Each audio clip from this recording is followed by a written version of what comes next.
Мамакеев великий.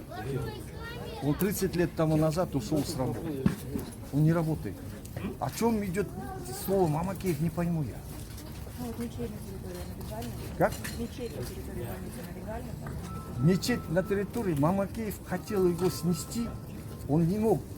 Ему выше сказали, не надо снести. Никакого отношения Мамакеев не имеет к мечети. Это было выделено мэрией, и мэрия построила. То есть центр его не коснутся, ваша реформа? Здесь центр реформа была и нормально работает. Мамакеев ушел 30 лет тому назад. Это клиника имени Мамакеева.